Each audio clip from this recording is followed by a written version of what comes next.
वो कौन सी चीज़ है जो सबके पास आती है, किसी के पास सुबह तो किसी के पास शाम। दोस्तों आज की वीडियो आपके लिए बहुत ही दिलचस्प है। अगर वीडियो अच्छी लगे तो चैनल को सब्सक्राइब लाजमी करें, साथ में दिए गए घंटे के निशान को दबाना ना भूलें।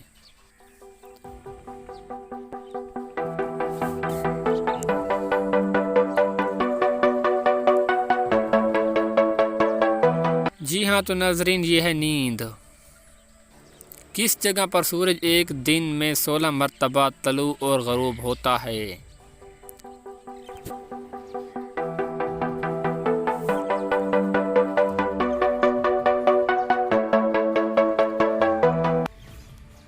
खिलाई मरकज़ पर। वो कौन सी माँ है जो बच्चे की पैदाइश के फ़ौरन बाद मर जाती है?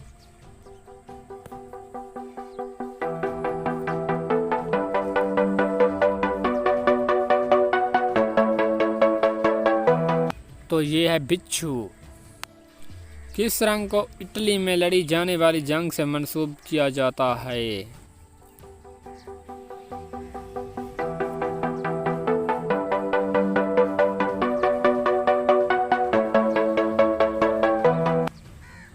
मकनेडा। पाकिस्तान कपास की पैदावार में कितने नंबर पर है?